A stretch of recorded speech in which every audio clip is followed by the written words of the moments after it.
Good morning, everyone. Welcome to the Operations Committee. I think first up is recovery plan with Jenny. Thanks. Great. Thanks, Commissioner. I'm going to share the deck here, so it might take a second to load.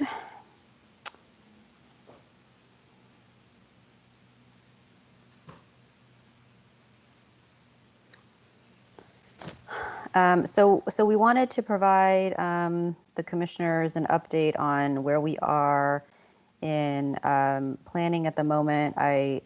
This is a quickly changing, constantly shifting kind of world that we live in terms of planning, and so we wanted to start off by sharing what Dr. Santelises shared yesterday in her announcement. So I'm gonna do that in a second as soon as the PowerPoint loads here.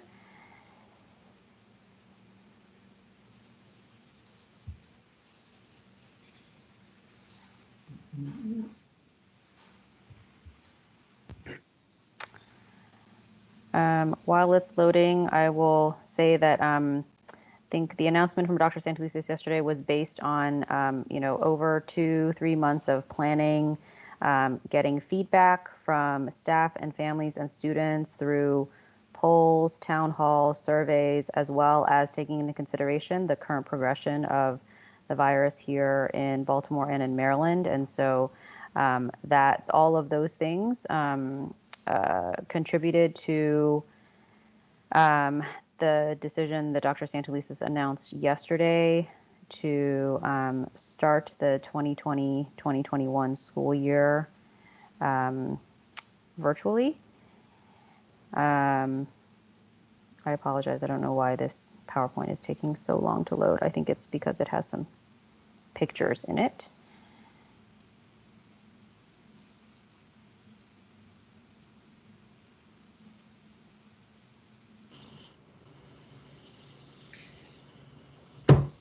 One of the things we're going to talk about in this presentation is summer school. We have been, and I think those are some of the pictures that we're loading, is that we've been running some in-person summer schools. So we have Laura Hannian here, who's been running those sites, and we also have Sharika Bolden, who's helped create the standard operating procedures to run those sites safely. We have been hearing back from both the staff working there, and principals, and the and parents about how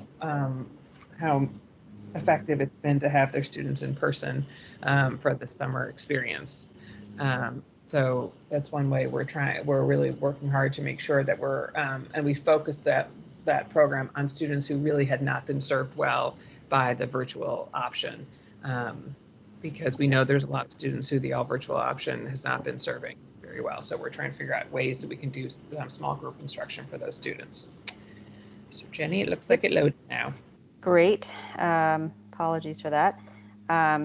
So as I was saying, the announcement yesterday was that we would be starting schools all virtual, still with the goal of transitioning to hybrid later in the fall, knowing that, as even Allison just discussed, we have a number of students who really thrive and benefit from having in-person interaction in schools. So really wanting that to be our goal for students who do need that, and families to have that choice has been something that has been really clear in the feedback.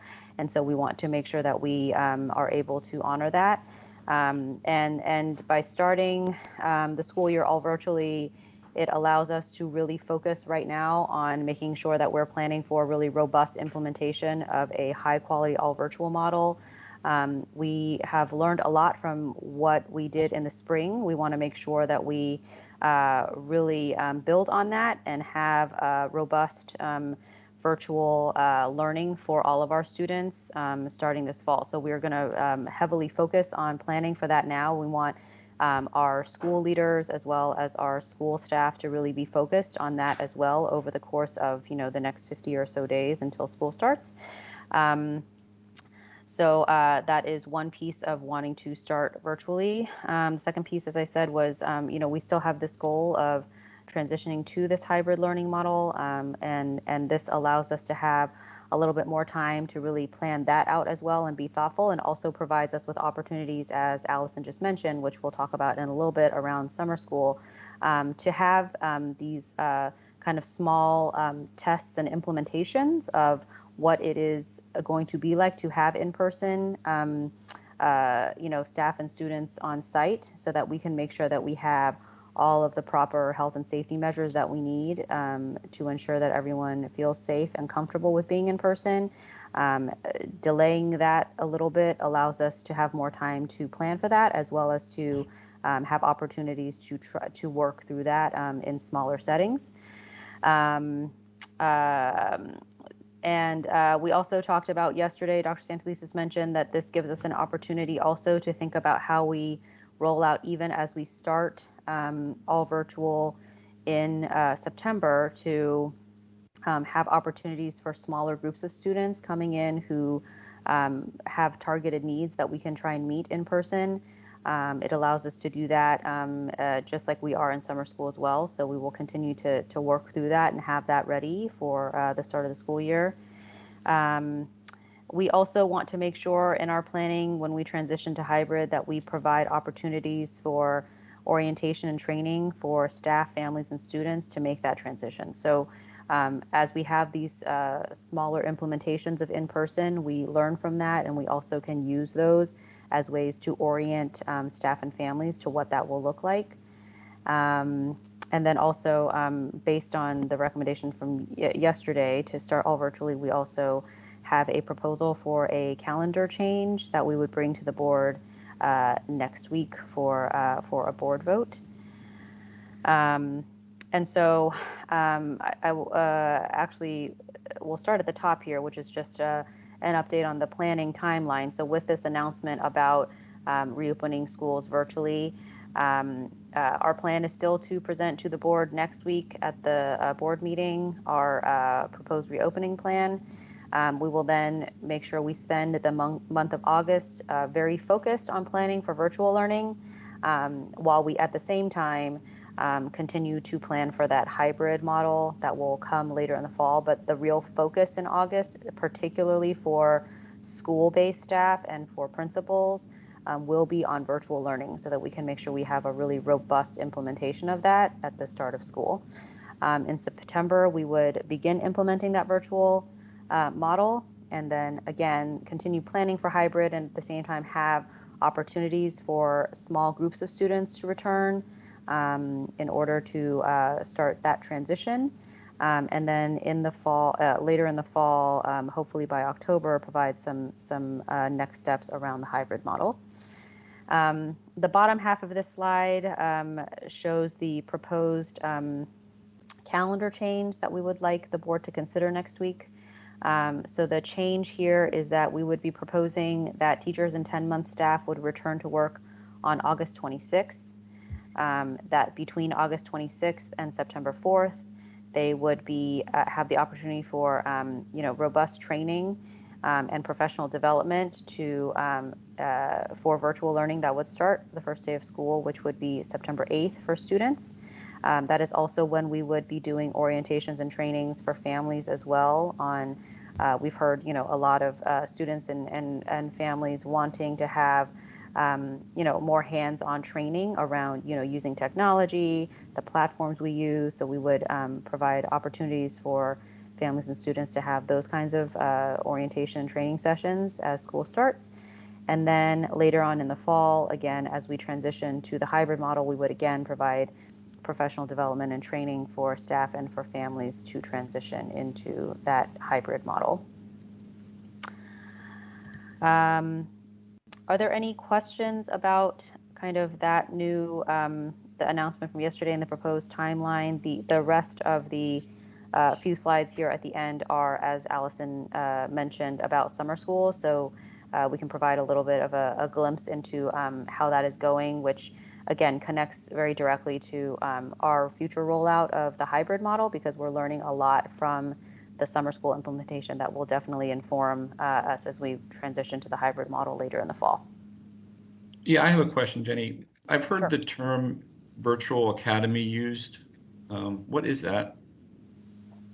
So we had talked about the virtual academy when we were talking about it pairing with the hybrid option. So the idea there was that in a hybrid option, we said that we would provide families with an option for an all virtual learning experience. And that's what we were calling the virtual academy. So we are still planning that out. And I think as we transition to hybrid, we will make clear what that learning opportunity will look like as parents choose between the kind of hybrid in-person option, or if they're not comfortable with that, the virtual academy option. So is the virtual academy not site specific or zone specific? Is it offered district-wide?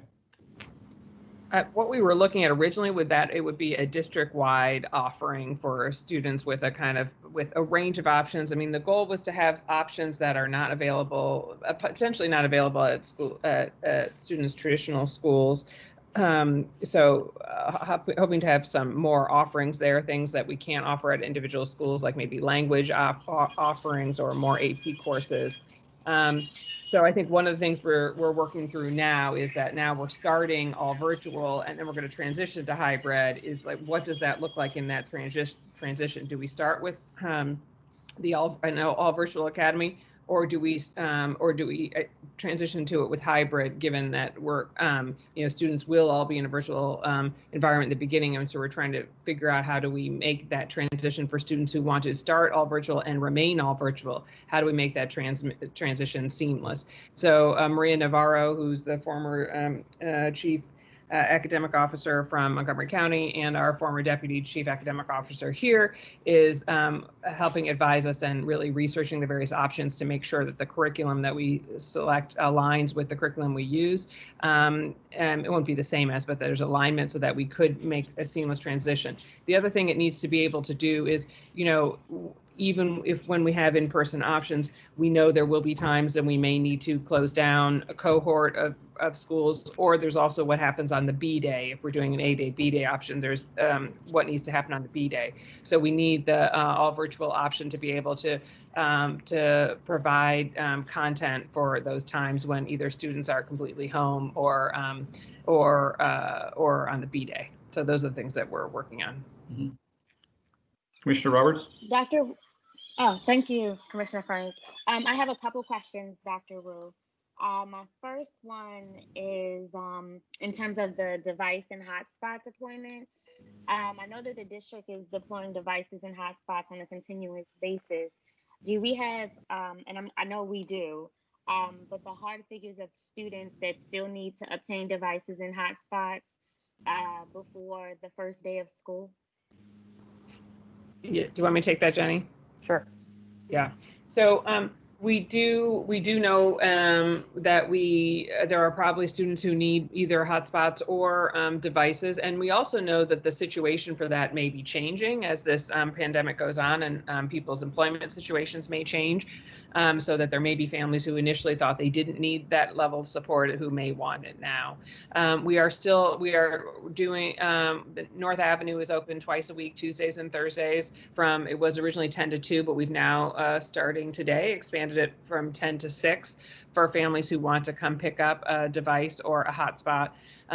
As you know, we've done 2 rounds of distributions through schools that started with the survey that we had done for parents, where people identified if they needed help with devices. And then we gave those lists to principals to look at who in their school community identified that they needed devices. And then they use their, intimate knowledge of their school community to identify who else should be on that list who wasn't showing up.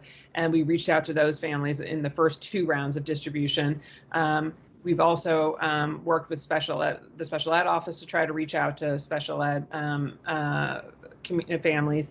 And we've also done door-to-door of families. We've contracted with partners to go door-to-door with families of students who we just weren't seeing them log on. We still think there's more families out there who need devices, so we're also going to look back at the school list and kind of compare the distribution the percentage of students who receive devices at different schools, and as schools that were kind of on the lower side of that distribution, try to really focus on those schools to figure out if there are more students we need to get devices to. So we're taking a range of options to make devices available, and part of it is also continuing to get the word out, getting word out through elected officials to make sure that families and students know that it's available, that people can come to the central office on the Guilford side to get devices on Tuesdays and Thursdays from 10 to 6 if they need it, because we want to make sure that any student who needs access to a device, or and we don't have hotspots for all students, but if they need access to a hotspot, that we have some here too, that they would have access to those too. The hotspots are not our only approach to internet. There's also the Comcast Internet Essentials program that we're trying to encourage families to participate in, that where the first 2 months is free internet, and then after that it's $9.99 a month. And then we're also, we have the mesh networks. We're working with Digital Harbor Foundation in a couple communities. And I know there's money in the MSDE portion of the CARES Act where they're doing some work in urban areas to provide more internet access. So we can't provide the internet access alone. We do need other partners to help make sure that it's there, but we are trying to be part of multifaceted solution to try to make sure that students have access to internet. That was really, really helpful, Allison, as an overview. And so my next question, or it's just to kind of circle back a bit, is do we have a rough figure of students that between the two, between needing a hotspot or needing a device, that if we started school on the initial proposed date, or if the board chooses to vote to change the start date to September the 8th, that we would know on that first day of school that this percentage or this number of students are still in need? Yeah. So we are trying to make sure that we have devices available for between 45 and 50,000 of our students. We have distributed, I don't know, I'm actually away right now, so I don't know the latest number, but it's around 20,000 devices we've distributed. And throughout the summer, we're going to keep trying to get more out to families. But we think the need is somewhere in the 45 to 50,000 range is what we're estimating. And so then to follow up to that, could you speak to the importance of changing the start date to September 8th? How does the board opting or not to change the initial start date, I believe, which is August 31st to September 8th, how would that impact the district on the rollout of virtual learning? And the key piece that does is it gives us more time for professional learning for teachers. So teachers will begin their day on August, is it 26th, Jenny? Yes, August 26th. Which is a Wednesday. And so they originally were going to start on the 24th. They're going to start on the Wednesday now, but then they would continue doing professional learning through the following week. So it gives them 3 additional days of professional learning for before school starts, so that we can really, there's a lot, this is a very different way of teaching in a virtual environment or in a hybrid environment. And so we wanted to make sure we had more time up front to really provide high quality professional learning opportunities for teachers, and enough time to get to the various, all the various aspects of that. So in the event the board didn't approve the start date to be September 8th, that would, based off of what you're saying, is it would impact Teachers Institute's opportunity to provide teachers with professional development to properly roll out virtual learning?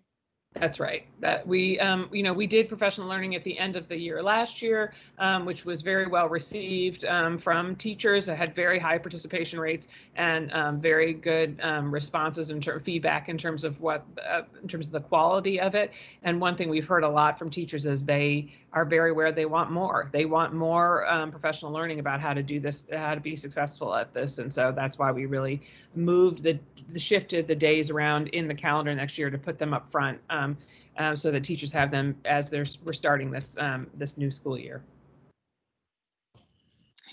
Oh, and so give me one more question, Vernon. I'm sorry. I mean, Commissioner Reed, I'm sorry.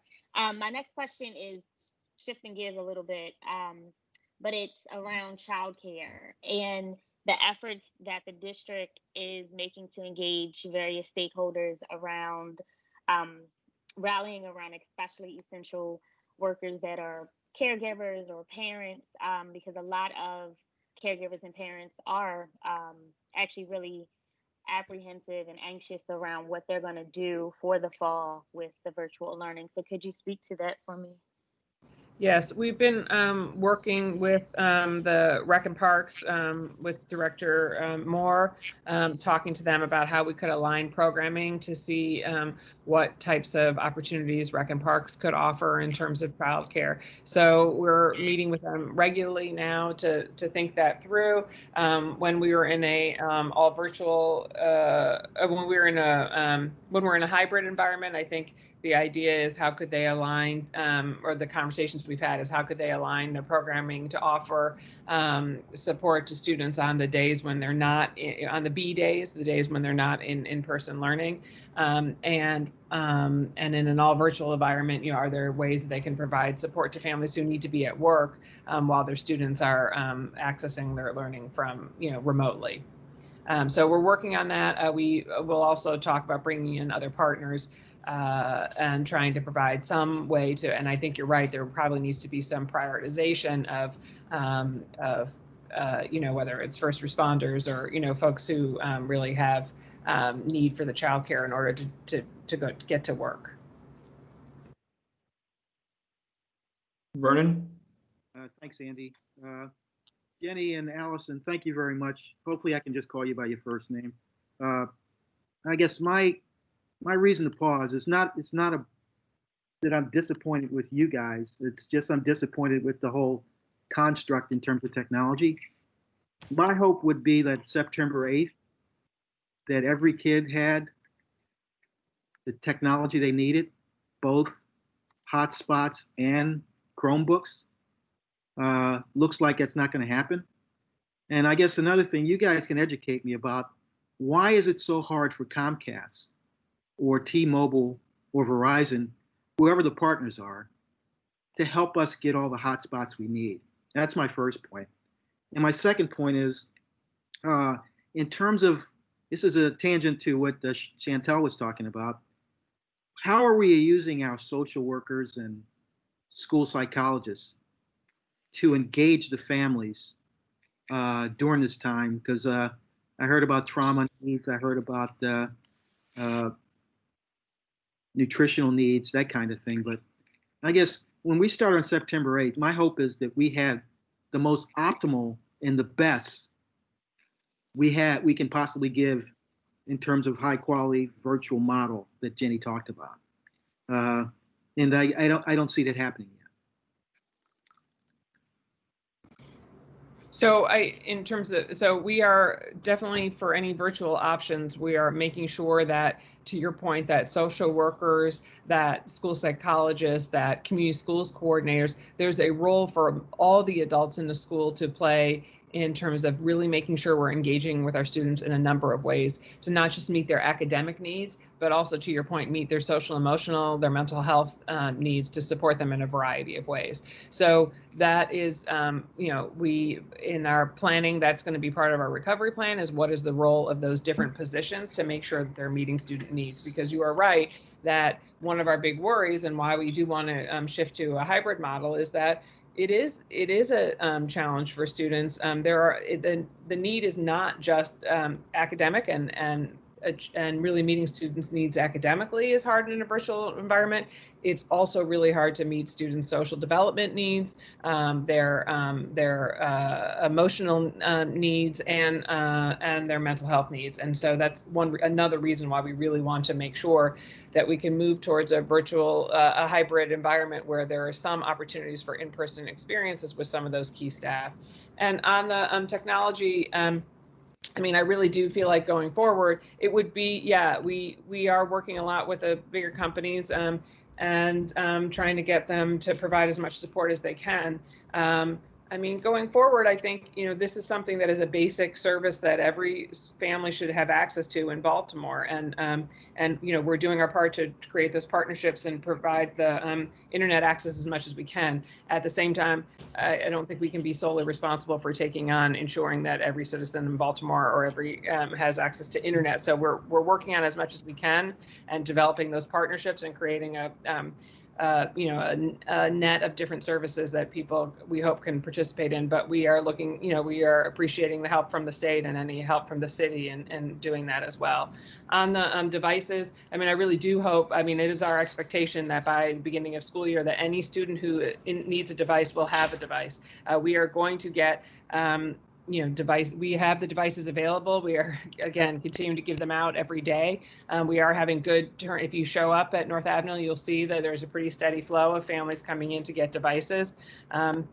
Another way that we made sure we got devices out was through YouthWorks. So, there's 4,500 students participating in YouthWorks. Most of those experiences are remote, and that was another test site, Commissioner Reed, to kind of see whether we'd gotten devices out to families who needed them. And of those 4,500 students in YouthWorks, a relatively small number indicated that they needed devices in order to participate. So it was, I don't remember the exact number, but it was in the hundreds who said that they needed devices. I want to say, around 500 or so that said they needed devices. We got devices to those families. We and the YouthWorks team were a little worried on the first day of YouthWorks that maybe we were going to find out there was a lot more students who couldn't participate because on the first day they realized that they really did need a device and didn't have it. But that didn't happen. They are participating. The participation rates in YouthWorks the percentage is about the same of students participating that were offered slots is about the same, maybe slightly lower, but not much, than it has been in prior years. So that was another proof point to kind of make sure that those are largely our students, and that those students have either they got devices in the prior rounds of distribution that we did, or they were in the group where we got them devices in order to prepare them for YouthWorks. And then, of course, they'll have those devices in the fall. So we're trying a lot of different avenues to get devices out there, and we'll keep working. And our expectation is that any student who needs a device will have it in the fall. Thank you, Al. Thank you. Thank you, Jen. So I have a couple questions. I appreciate the goal of a hybrid model in the fall. What conditions need to exist in the fall that don't exist now for us to be able to go to a hybrid model? I start, Jenny, and then you add anything. I mean, I think one main condition is that I do think we're going to continue to do more work to orient folks to what a hybrid model could look like. There's a lot of concern, I think, from folks about a hybrid model. And so I think we need to do more work to kind of helping people think about what that could look like. The summer school work has been helpful in that regard. As Sharika or Ms. Bolden will probably talk about in a moment, she will talk about the fact that we developed some standard operating procedures. She did a fantastic job working with Cleo Hirsch on my staff to really come up with really great standard operating procedures for the summer school sites. That is a continuous improvement approach. We're going to keep looking at those as we implement summer school and learn how to make them better. And we will also probably work on laying out some schools so that people can physically see what it would look like, probably creating some times for people to walk through sites to see what it would look like to create more comfort. So I think that's part of it. I think we also will be watching the rates, the health situation, and the positivity rates. We are working with a team of health advisors who are helping us think through what considerations we need to take into consideration for different age ranges of students, how to move students in cohorts to try to reduce exposure. And so all those pieces would be considered as we make a decision about when we're ready to implement a hybrid. Allison, is it true that I got some of the emails from some of the staffers and families? Is it true the positivity rate in the Hampstead Hill area is 20%? Is that real?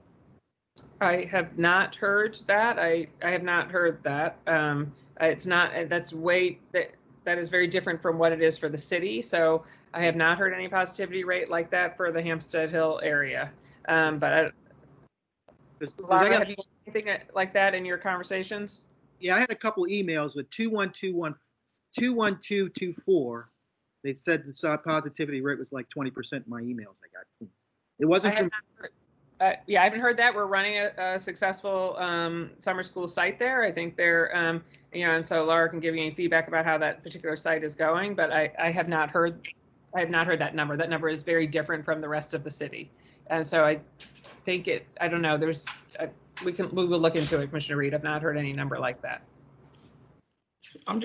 We have a little time left on this agenda item.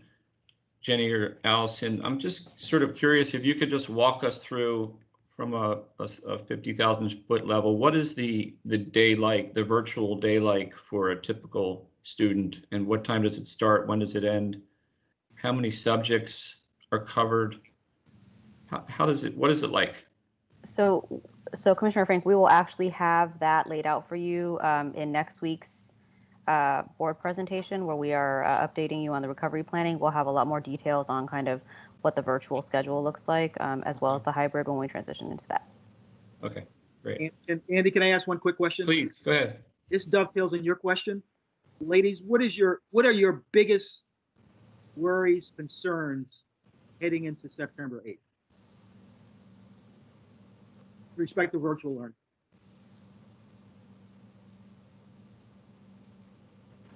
I'm sorry, I missed the question. Your biggest worries and concerns heading into September 8th. For virtual or hybrid? Just virtual. Just virtual.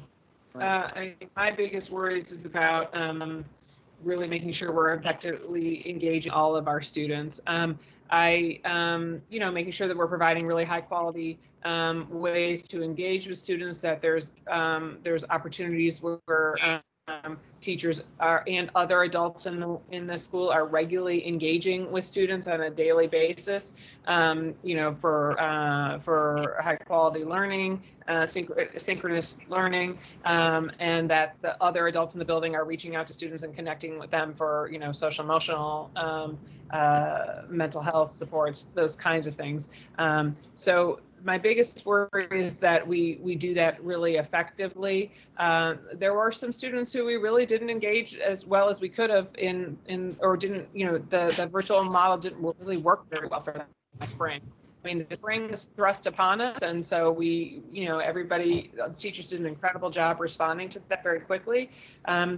But the reality is teachers too expressed a lot of concern about there was a number of students that they didn't effectively reach. And so we need to figure out we're going to really connect with all students. And so, is that some small group learning? We have, is that some, smaller group tutoring that we're going to do? There's different ways that we're going to have to figure out to reach students, because my worry is that we need to effectively engage all of our students in the fall, and that just keeps me up at night. Yeah, I think to add to that, I think in addition to the engagement of students, I think that is certainly the first worry. I think an extension of that is ensuring that we have really actual robust acceleration and learning for our students once they are engaged, that if we are going to be in this virtual learning model, that it's not just a holding pattern, that they are actually accelerating their learning in that virtual model. So that would be one of my worries, to make sure that we are able to do that for students. Commissioner Roberts. Thank you. I just have one question. So is the intention with the rollout of virtual learning for food distribution, is the intention to continue with the, I believe, 18 meal sites, or will there be any changes to that? I think we're still thinking through what that could look like. The 18 meal sites, yeah, it's a little bit challenging to figure out how to reach all communities. So we are still assessing whether we would stick with the 18 or whether we need to expand from there. Okay.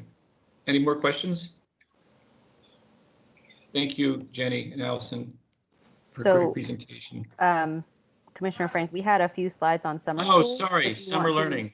Yes. Yes, go Just ahead. to give you a sense of some of the in-person and to give a preview into kind of some of what hybrid will look like. So I'm going to actually turn it over to Sharika Bolden, who Allison mentioned earlier has been really instrumental in helping us pull a lot of this together for the summer. And then she will also then turn it over to Laura Ohanian, who's been managing those in-person sites to give some of the on-the-ground kind of perspective on this. So with that, I'm going to turn it over to Sharika first. Good Great. morning. Good morning. So I'm here to talk about the development of our health and safety procedures for the summer. And I'll start by pointing out that what was developed was a combination of input that was provided from the Maryland Department of Health, as well as our local city health department, and with input from health experts, public health experts from local universities. And so it's actually a long document, 44 pages. I note that because as we were looking at how this body of work was developing nationally, this work of figuring out how to operate in a COVID environment, I did not see documentation to this extent in other areas. And so the level of detail here exceeds what has been shown in other locations. So just to give a highlight of what some of the protocols cover, we're doing health screenings for every person who enters. That includes a temperature screening as well as symptom monitoring. So a series of questions for each person who enters. And we've made a deliberate step to make sure that building access is limited during this time. And so in order to keep the amount of folks coming in and out of the building limited, we made sure that we're focusing on just keeping the most pertinent adults there to support the students for the program. We've increased hand washing, and that's embedded right into the arrival procedure. So as students enter the building, they proceed first to cleanse their hands before they take a seat. And we're making sure that each person has on face coverings. We have backup supply available for those who do not have them. And then those who are working the health screening and supervising meal times are provided with additional face coverings. Those are face shields. From a social distancing standpoint, the programs are being operated with small cohorts of students and adults. So the idea is that these cohorts travel throughout the building together. They're kind of a self-contained unit, and there are markings and scheduling instituted in each building to help support that. Those markings and scheduling cover what's happening in the hallways, as well as what's happening from lining up at entrances and exits. And then to support all of that, to make sure that there is consistent implementation of these protocols, we have signage that's hung throughout the building. Awesome. Thank you, Sharika. And so here are some great pictures from the summer school program that's happening. I'm going to ask Laura to just jump in with some of her insights from being out at the sites. Hi, good morning, everyone. Good morning. What you see here is a few of the pictures. What you actually in the bottom left corner is the intake protocol. So it's part of the intake protocol, and the lining up 6 feet apart as they enter. In the picture just above that, you see students actually in our 3-5 class. And what you notice is a little bin, and that is all of their materials, and they just have their own set of materials, so they're not sharing. And it's theirs, and then they get sanitized at the end of each day. It's the same thing you see in the next picture. That's our K2 room at the top left in one of our sites. And again, what you're seeing is self-contained sort of materials. Kids' desks are 6 to 7 feet apart while they're inside the building, they are wearing their masks. The teacher is also wearing a mask. What you don't see in the picture just to the right of that is the teacher also has sort of a set area so they know sort of how to stay within their space. And the kids are really engaged. I will say, just from a personal perspective, seeing the kids arriving the first few days and actually every morning, the excitement they have to be back in school, it's been a pretty special experience. I felt really lucky to be able to be part of it. And the teachers were just so excited to see kids again and be able to engage them.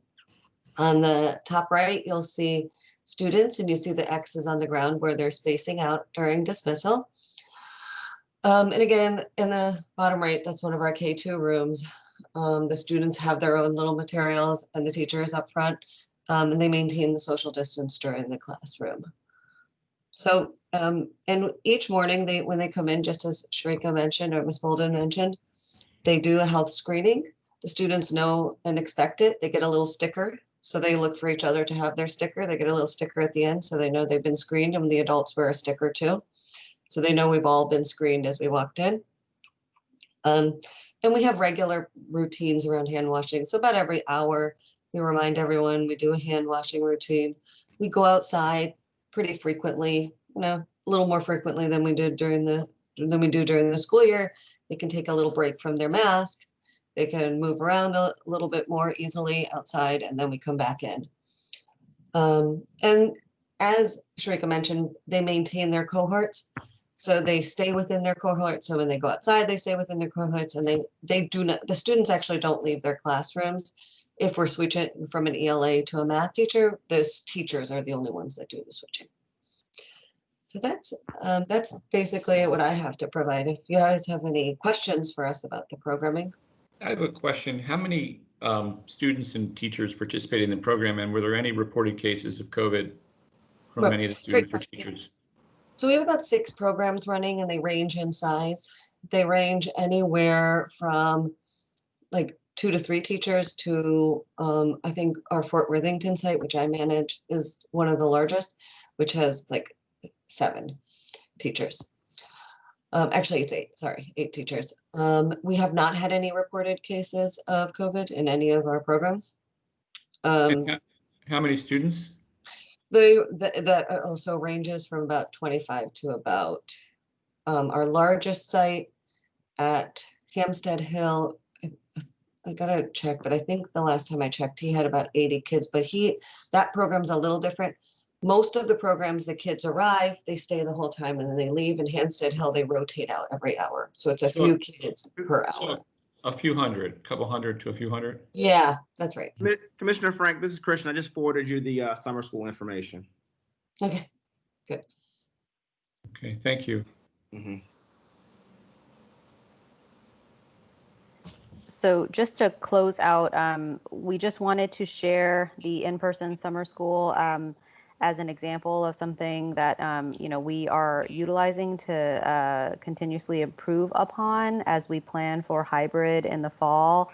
It's something that we're going to continue to build on. We're making adjustments in real time as we learn different things, as we identify things that could be tweaked a little bit. We're making the tweaks, thinking about how we could apply for the fall when we transition into that in the fall. I think it's been a really great learning experience, something we can build on. I think it's very different to actually plan for something on paper and then to actually see it in action, and to learn from that while it's in action has been really valuable, I think. And so it will only help us to be stronger and in our practices for the fall when we transition to hybrid. So happy to take any additional questions commissioners have on this.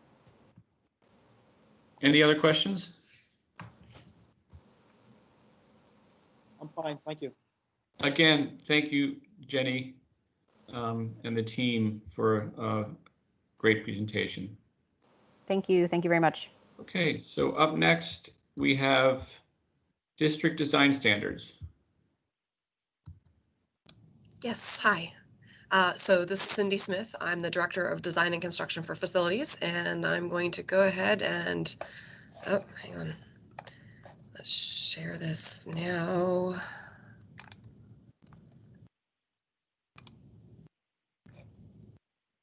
Okay, can you all see my screen? Yes. Okay, just making sure. So the district design standards is about 1,000-page document that we currently have in place, but this is for an update to them that we would like to get approved at the next board meeting. So what are the design standards? The design standards are used to ensure consistency across all of the systems that are built. They define the quality of materials and equipment that goes into our buildings. They outline the generally accepted uniform procedures, materials, parts that affect the design of a facility. They identify all of the systems that have been recommended and the minimum requirements for those systems.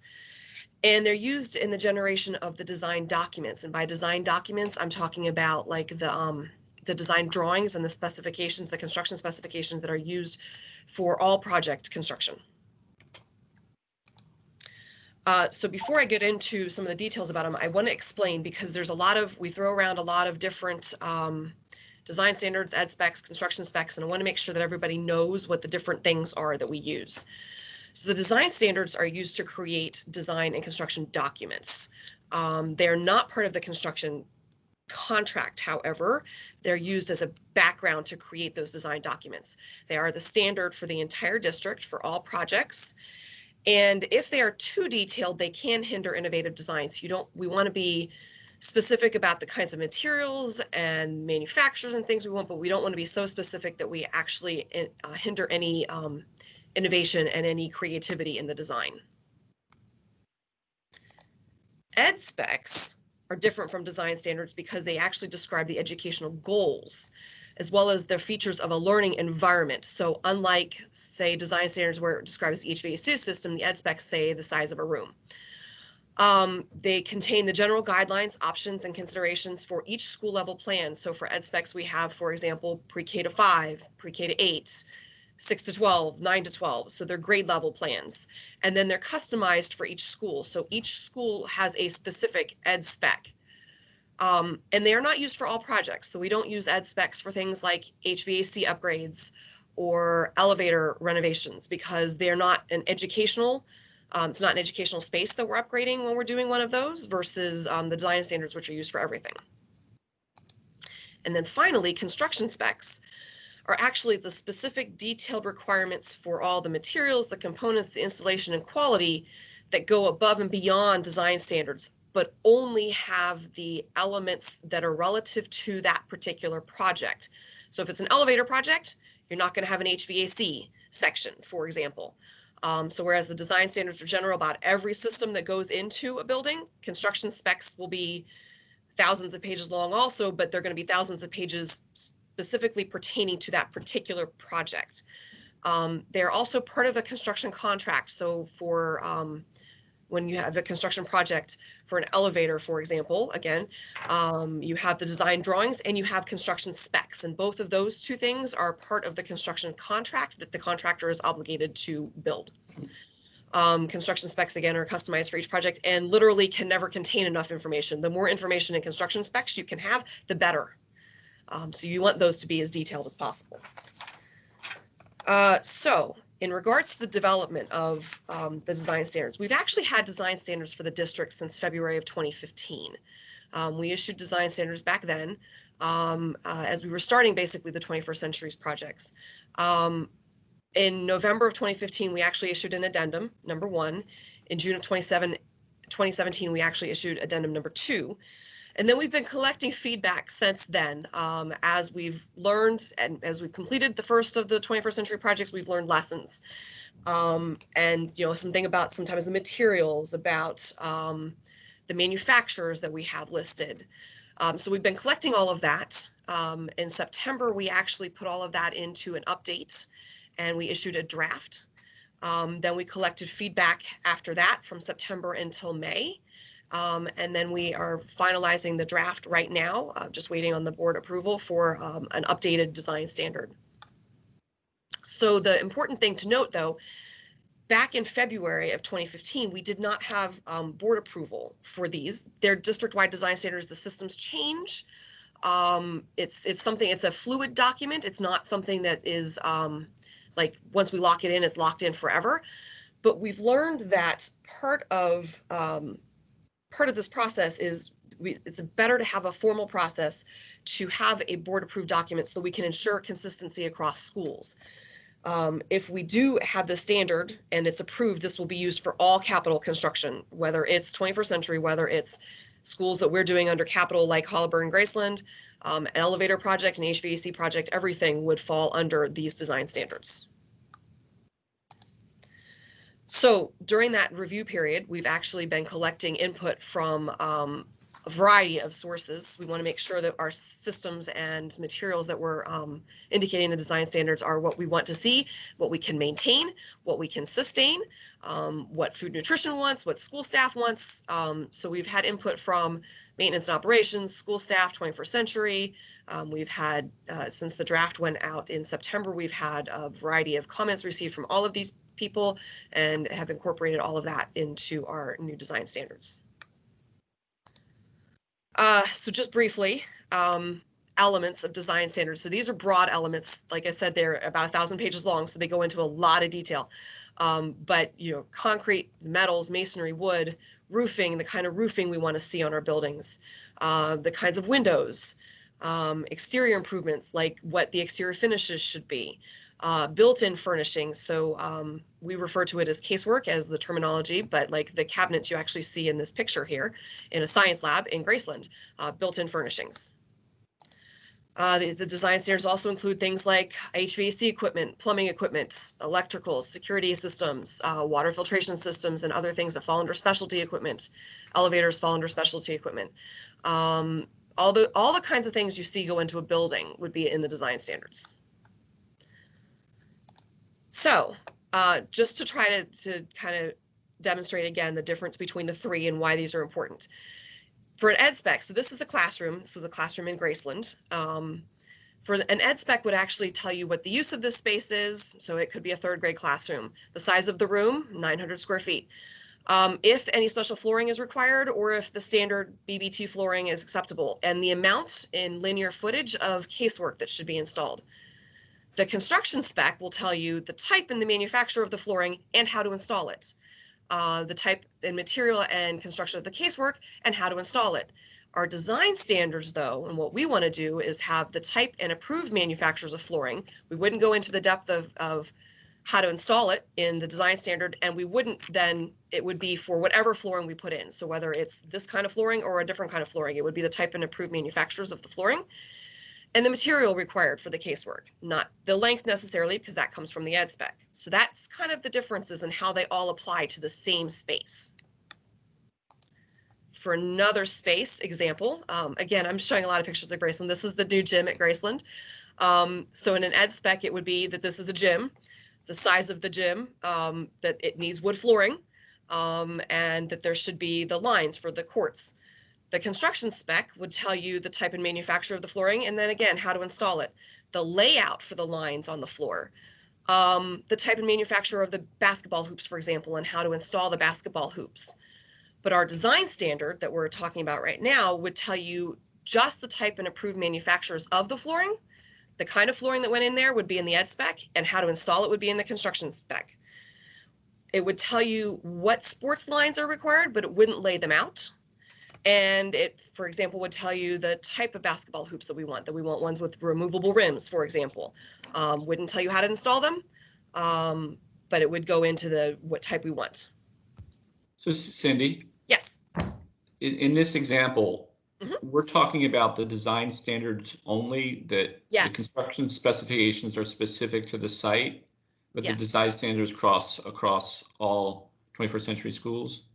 Across all schools, across all everything. Schools. Okay. Yes, yes. And so that's why I'm trying to be very clear about what the differences are, because they get confused a lot. And so, but the design standards, the construction spec would be very specific to this particular project. A design standard would be for any project that we do. Okay. That's, and the design standards alone are 1,000 pages? Yes. Yes, because it again covers every possible system, every possible kind of flooring, like where there's a section on BBT flooring for classrooms, and there's a section on Wood flooring for gyms, there's a section on stage flooring. There's a section on athletic rubberized flooring in case we want to use that like we did at Fort Worthington where we have rubberized flooring. So Right. there's like all the different kinds of flooring we could use and the approved manufacturers and what those materials should be. Mhm. Okay. Yep. Andy, when you finish reading that, tell me what you think. I'm gonna wait for the movie. That's why I'm have a trying to go into question the also, overview. just So to- yes. Just to follow up to what you said, Andy, just for clarity, so is this a best practice that is followed by other public school systems, or is this something that we would be adopting to just apply like a more equitable lens to what we're doing for each school? Could you speak to that for me? Sure. So it actually does both. I don't know like across the entire country how many districts have design standards. A lot of them do. There are several actually though that we've talked to since we've been starting our update that want to get a copy of our update so that they can then either tweak theirs or issue ones for their district that they haven't done yet. It definitely provides a more equitable lens across the district. It also provides a more consistent lens in the types of systems that we're installing. So manufacturers that we have the ability to maintain and update and operate.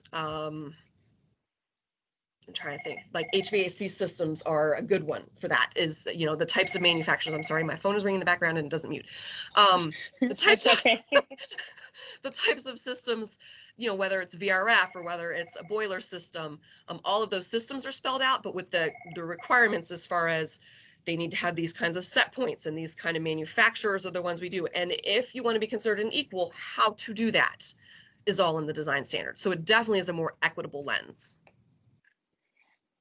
Thank you. And so that leads to my next question. So are these standards written in such a way? I know that the board, we give a lot of pushback about minority businesses, WMBE. Are these standards written in such a way that it allows for equal opportunity for subcontracting opportunities or prime opportunities for minority businesses? So since the design standards are really about systems, they're not about the actual contractors. The design standards are used more on the design side. So the architect or engineer that is designing a project would be the one using the design standards as they do the design of the building to then say, okay, this is the kind of gym floor that goes in this building. There are opportunities though, for example, where the manufacturers are listed. Each system you can be considered as an approved alternate. So if, for example, we don't have a specific HVAC manufacturer listed, a vendor could then say, well, can we get approved? And there's a method for what they need to submit to then be approved as an alternate to what is in the design standards. The other thing that it does do, though, is it prevents or will limit the amount of value engineering that is done, which is taking a better system and eliminating it and putting in a cheaper, lesser quality system that we cannot maintain and operate in its place. So there will be a whole section on what needs to be submitted if somebody wants to VE something out and put in something lesser.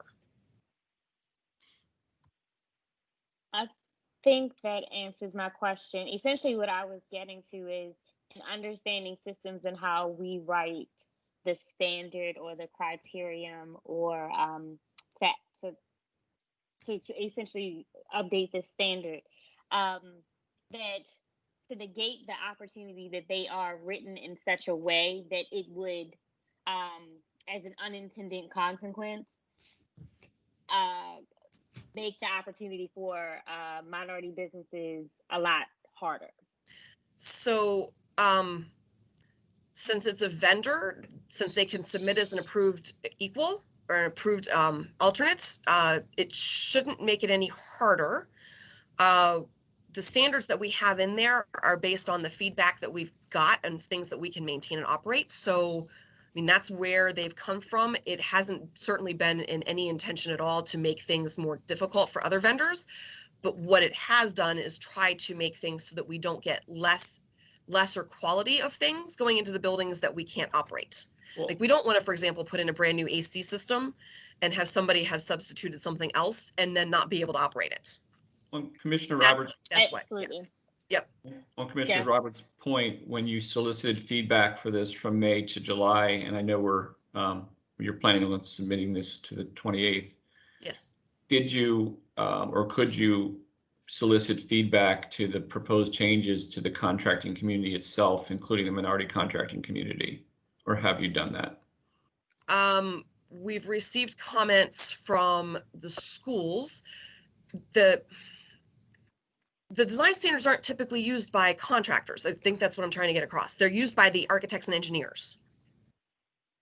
And I think my pushback there is that if they are the ones setting the standard, utilizing the standard, implementing the standard, it's in that process there, not particularly for the contractors themselves, Right. but in that process. Right. And we've received feedback from a lot of the partners we work with from AEs, as well as our maintenance team, as well as our 21st century team, some principals, most of the principals in 21st century schools. And some of them have dealt directly with the contractors too on how difficult it is to get things done and repaired and fixed. Our sustainability team. Sorry, go ahead. Yes, no, go ahead. I'm sorry. Is there an actual document that makes up the amendments that you're proposing? The amendments are all incorporated into a full-blown brand new set of design standards. So it's not 1,000 pages. It's 1,000 pages, yes. Uh-huh. Mm-hmm. And does it show what the amendments are, or is it just a new set of design? It's a brand new set. Mm-hmm. Okay. Yeah, because there are literally brand new sections and complete new elements in it. It's not just, we wanted to issue it as a full-blown start all over brand new sets. Okay. Did you have more slides, Cindy? Yes, I have a few more. Okay. So I just kind of wanted to, again, it kind of shows you, for example, and I don't know if this will help or not. We went through the classroom and the gym, like examples of how it looks, but so the design standard, this is like a cut of what a design standard would look like for flooring, where it talks about what it is, what its auxiliary materials are, the manufacturers. And again, we would use these as not just for new schools, it's for every project. Everything would then be included. And then again, for VE requests, the change that is a change from the design standard element has to be approved by staff, and there's a whole process laid out then for that. Versus an ed spec where this is, for example, the same kind of space for an ed spec where it says if you see a little ways down there where it's architectural, where the floor, it says see standard specs, which means it's no different than what the standard is, which would be a BBT floor for a classroom. And again, these ed specs are only used for major renovations, replacements, 21st century projects, things that have an educational component. If we were doing a science lab, for example, we'd use a science lab ed spec, but not like the whole district ed spec. And then construction specs, this is how detailed a construction spec gets for the same thing. You get all the codes where it gets down to how much, when it's tested in accordance to ASTM, the size of it, the thickness of it, et cetera. So that's how much more detailed it is when you're doing the construction specs, but they only use the systems that apply to that project. That's the end.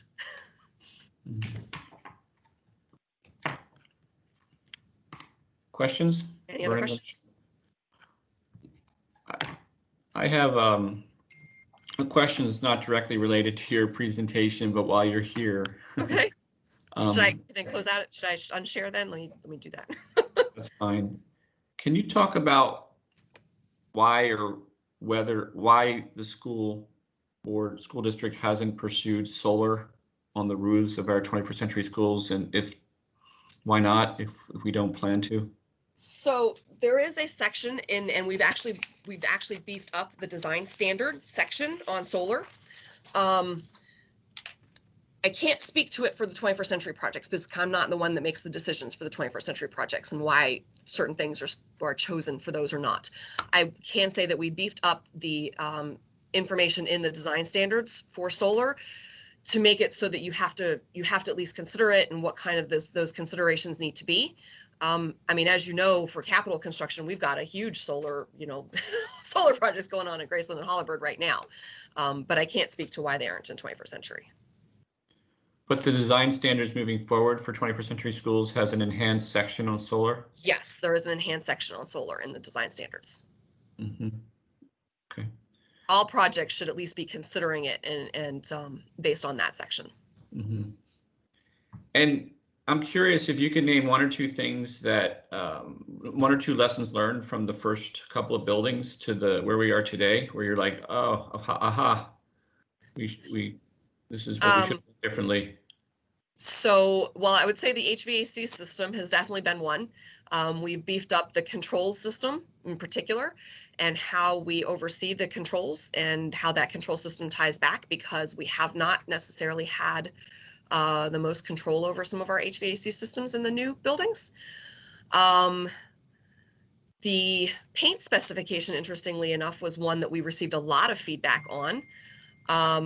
However, when we evaluated it, we didn't have to do much changes to this paint spec. It's more about a constructability issue and a installation issue than it is what's in the design standards. So those are two of the big ones we looked at, but we literally combed through every section of the design standards to make sure that after whether it was minute feedback about the kind of flooring and waxing, or whether it was, the temperature set points, to make sure that all of those things were included now.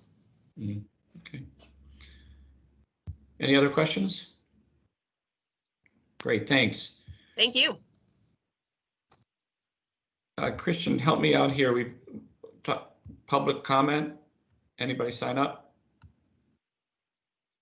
No, Commissioner Frank. I believe the procurement is next.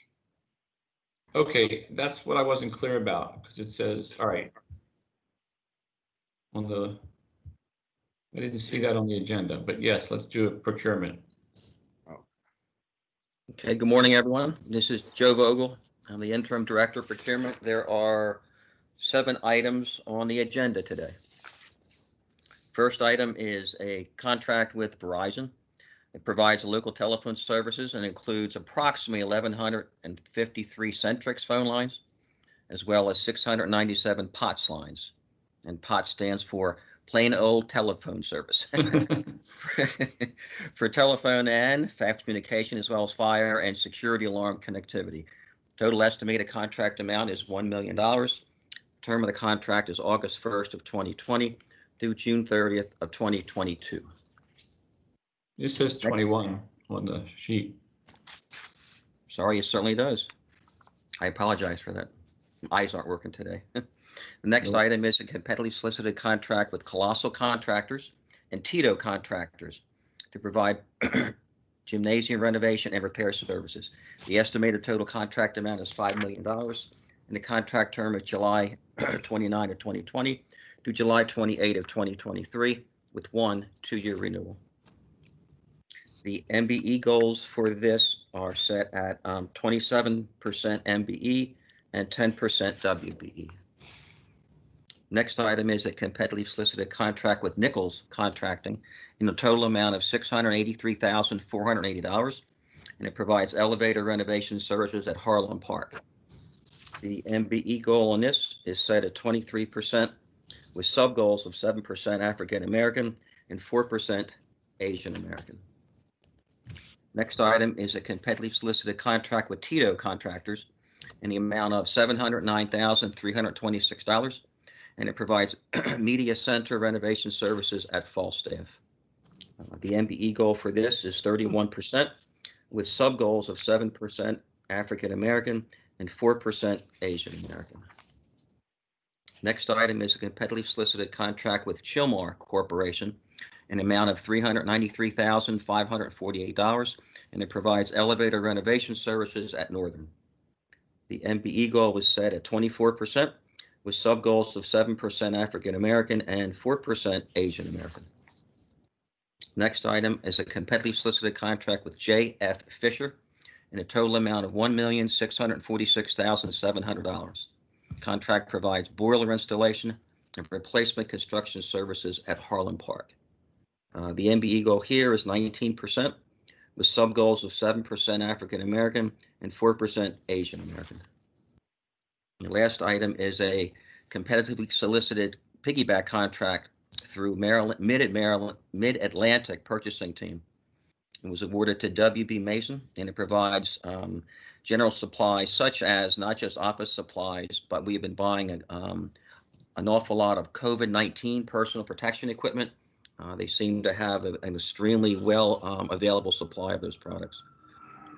The estimated contract amount is $8 million. The contract term is July 29 of 2020 through October 31st of 2024, with 3 one-year renewal options. So on this, I have a question about MWBE with a piggyback. I guess it wasn't required, but these are good. These are services and goods that I know that for which there are many minority subcontractors. Why are there no subcontracting goals on here? I don't know. This is a huge number in an area of business for which there are many minority and women-owned companies that could benefit from this kind of spending. So explain why there are no participation goals. Let me get with Mike Smith, and I can get back to you. Well, Joe, this is Blaine Lipsky with operations. This was a Mid-Atlantic purchasing team that consisted of the jurisdictions surrounding us, that Baltimore County led the charge on this. So we're piggybacking off of the Mid-Atlantic purchasing agreement. No, I understand that, Blaine. I know we're piggybacking, and because of that, we don't get the benefit of applying our own participation goals. I note that WB Mason Company is not an MWBE. Right. This is an $8 million contract, and I know for a fact there are minority-owned companies that could benefit from this kind of spending in Baltimore City and around Baltimore. So I'm curious about the decision to go piggyback. How much do we think we saved, and how much do we give up by not being able to set participation goals? Well, one of the reasons we decided to piggyback this and not put out a solicitation was due to time. We can certainly put out a publicly solicited MBE goals, but at this point we were planning on opening up for not virtual, but A/B shifts prior to the announcement that Dr. Santalisa said yesterday. So we needed to secure vendors in advance to support our immediate needs. We certainly can go outside and publicly solicit, but those contracts will come to the board in a month and a half, 2 months. But Blaine, I understand the urgency. I get that.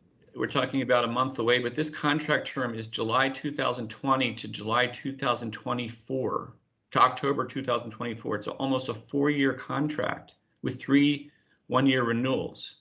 So that doesn't really support the argument that we needed to get this done quickly when we're issuing a 4-year contract. Generally, when we piggyback, we accept the terms of the original contract. We don't augment the terms to provide our working time frame. It's always based off the contract terms that is arranged. Can you make it a shorter term? Is that something we can do when we piggyback? That would be up to procurement. Joe, can we? Yes, we certainly could. This was the term of the contract that was let by Baltimore County. We certainly can have this as shorter term. Okay. That would be I think it's a reasonable request that we would make it shorter, Commissioner Frank, to address your very legitimate concerns, and then give us time to then put out to compete for a contract that would have the opportunities for subcontracting and have more MBE, WBE. But, I don't want to interfere with the beginning of the school year, Blaine, so I appreciate you moving quickly to make sure we're ready for the school year. So how much time would we need to make sure we could procure what we needed to make sure we're ready for this school year? I'll discuss with Joe after the conference to see what the timeline is presented to you and the board. Thanks, Blaine. I appreciate it. I know you're working hard to get this ready, so I appreciate it. Blaine, I do appreciate all the work you're getting ready. I know. Well, all right. I understand. Any other questions on procurement from commissioners? Yeah.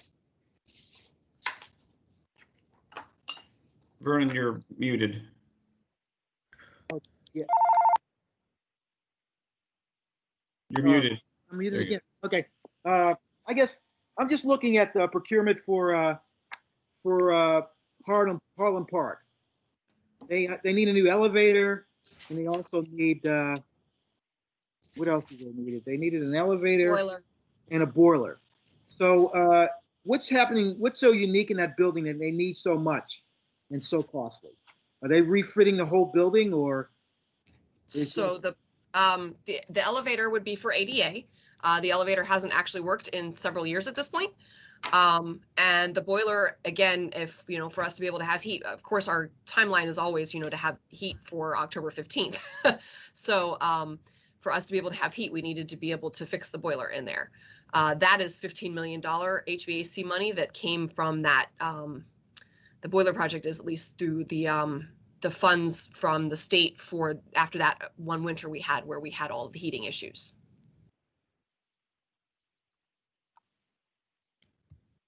You're muted again, Commissioner Reed. Yeah, I have a second question, Sorry. Andy. Okay.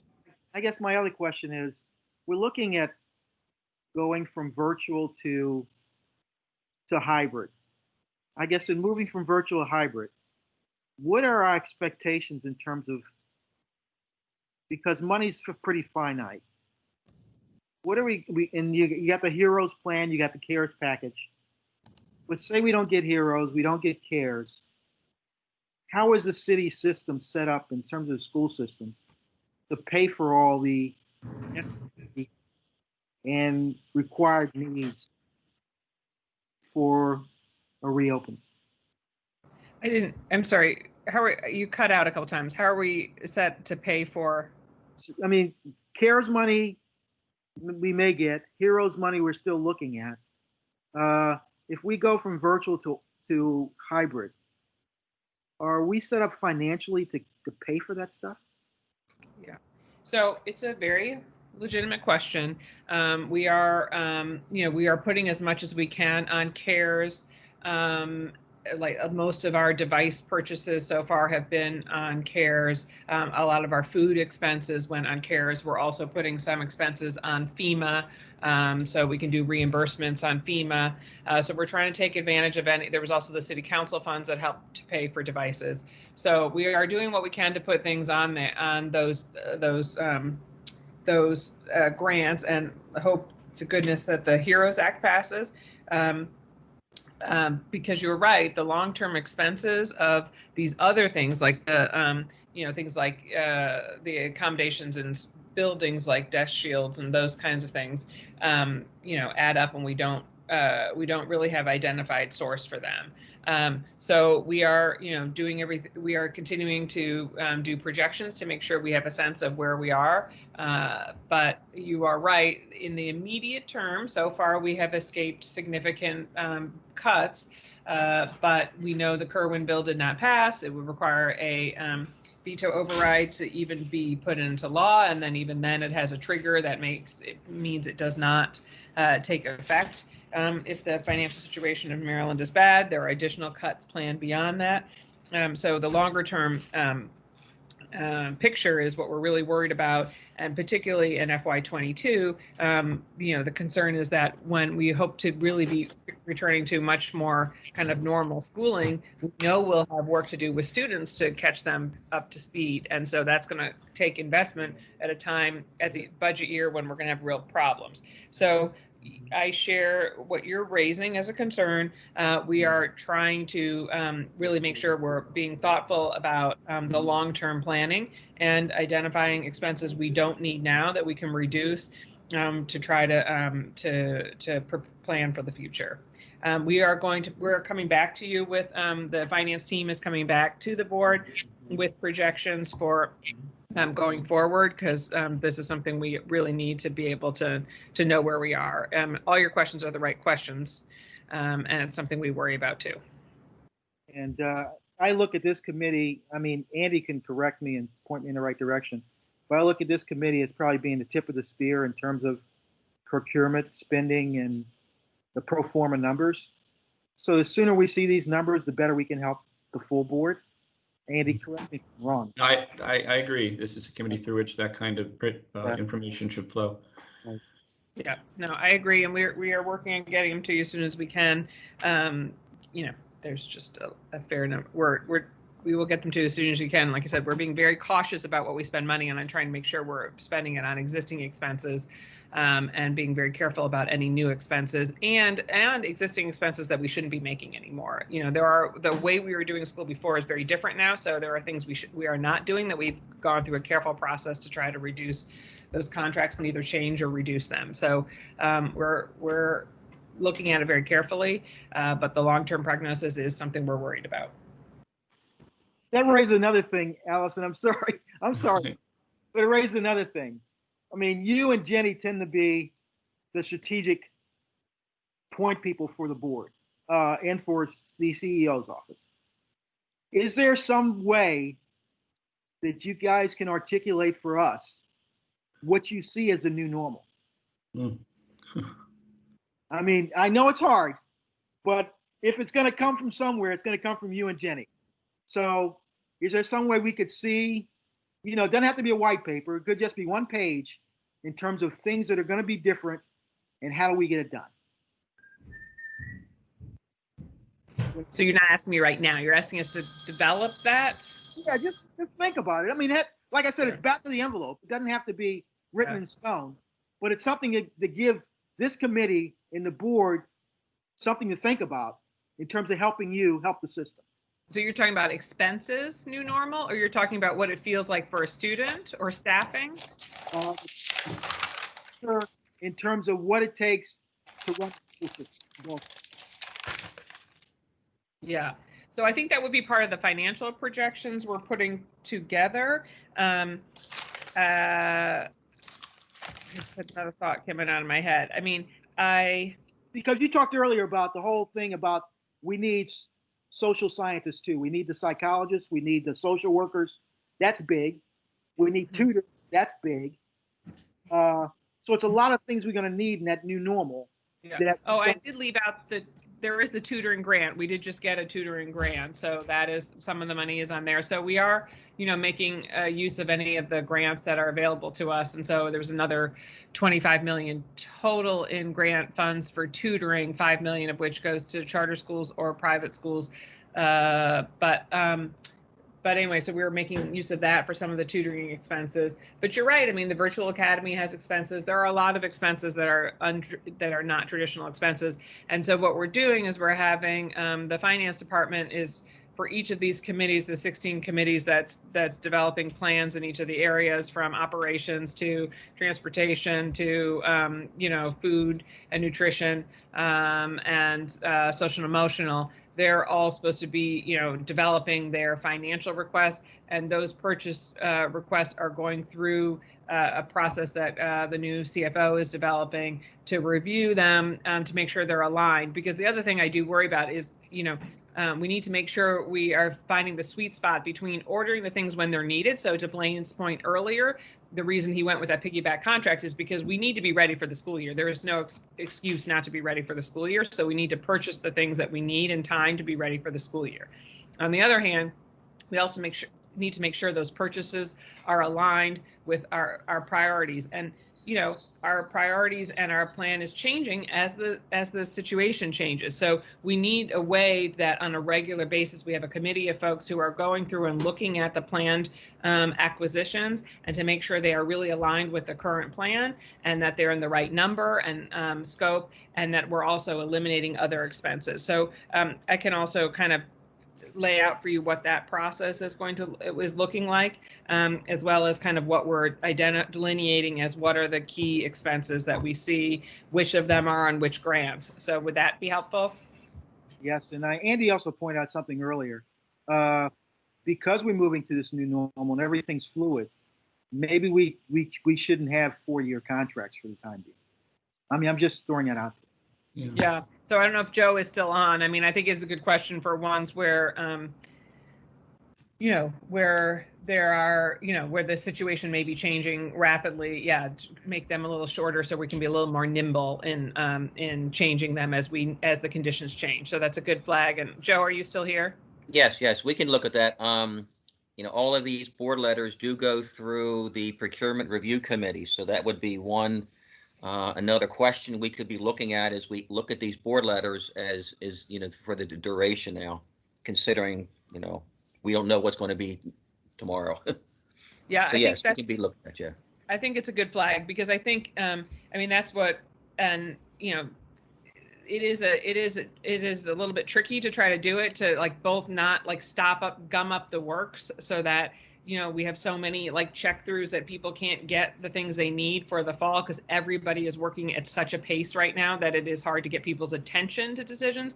But at the same time, we really don't want to be making purchases that are, you know, for a plan we had 2 weeks ago that's not the plan anymore, you know, because conditions have changed. So we just have to be nimble and we have to have fast ways of making decisions that are making sure decisions are aligned. And so that's why there's this procurement review committee. That's why there's this spending review committee to make sure that we're really aligned. But we should be able to get you, Commissioner Reed, something that lays out the different grants and what expenditures have been on there, as well as the projections and what we're looking at for the future.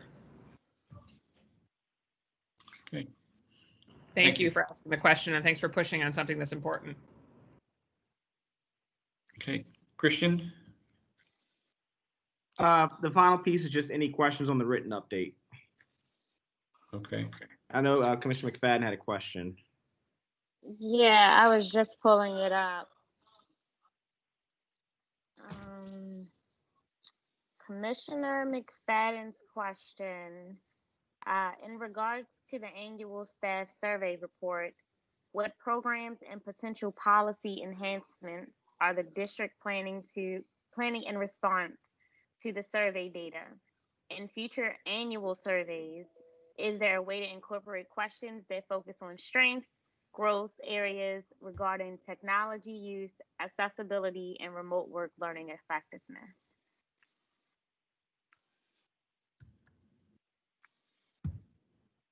Sorry, can you repeat? I'm sorry, can you repeat again? It's about the staff survey? Yes, for the written update.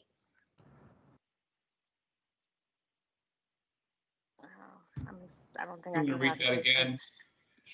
Chantel, Okay. want to break that down? Oh. Sorry, Okay, and which it was the written update on what written update are you referring to? This is the annual staff survey staff results. survey report. Oh, the update on the staff survey. Sorry. Okay. So the question again is, in regards to the annual staff survey report, what programs and potential policy enhancements are the district planning in response to the survey data? That's the first question. And the second question is, in future annual surveys, is there a way to incorporate questions that focus on strengths, growth areas regarding technology use, accessibility, and remote work learning effectiveness? Okay. I will work with, I don't think that Jeremy's on here, so I'll work with Chief Grant Skinner on getting answers to those questions in terms of what both the future survey looks like as well as the responses to the current survey results. Yeah, if you could share that with all of us, thank you. Yeah, we'll get you back an answer on that. Christian, are you noting that as a follow-up? Yeah, I just forwarded that to you and Joe. Thank you.